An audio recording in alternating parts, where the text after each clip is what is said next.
বিগত দিনে যারা পড়াশোনা করছি, করোনার একটা সমস্যা ছিল, রাজনৈতিক একটা ইস্যু ছিল, পাশাপাশি বিভিন্ন দলীয়করণের ব্যাপারের কারণে আমাদের অনেকের চাকরি হয় না। আপনারা সবাই এই বিষয়টা সম্পর্কে অবগত আছেন।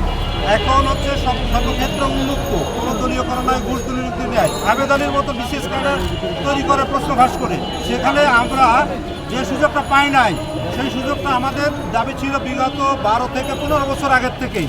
আমরা 2012 সাল থেকে এই আন্দোলনগুলো করে আসতেছি। আমার যারা সহযোদ্ধা ছিল তারাও এই আন্দোলন করছে।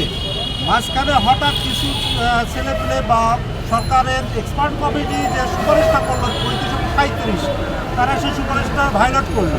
আমাদের সেই সুযোগটা, আমার যে সুযোগটা হওয়ার কথা ছিল সেটা হয় নাই, যার ফলে আমরা আবার আন্দোলনে মাঠে নামতে বাধ্য হচ্ছি।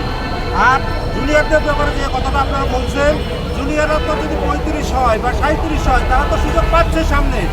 আমাদের সরকারি চাকরি করা আমাদের একটা অধিকার, আমাদের একটা অধিকার, আমাদের সরকারি চাকরি করা, আবেদন করা আমাদের একটা অধিকার।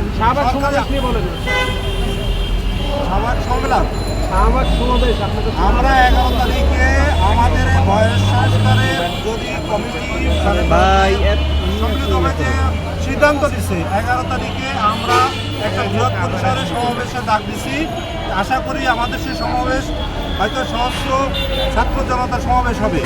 আমাদের সেখানে আমাদের একটাই দাবি থাকবে, 35 অর্থাৎ 35 বাস্তবায়ন। এর পিছিয়ে কোনো বাজে বা অন্য কোনো এজেন্ডা বাস্তবায়ন করতে দেওয়া যাবে না। কারণ আমরা যারা আন্দোলন দীর্ঘদিন করে আসছি, তাদের অধিকারটা বাস্তবায়িত হয়নি 32 বাস্তবায়ন করার কারণে। সেই জন্য আমরা শাহবাগে আবার সেই আন্দোলনের কর্মসূচি ডাক দিচ্ছি। আপনাদের সবাইকে আসার জন্য অনুরোধ করলাম।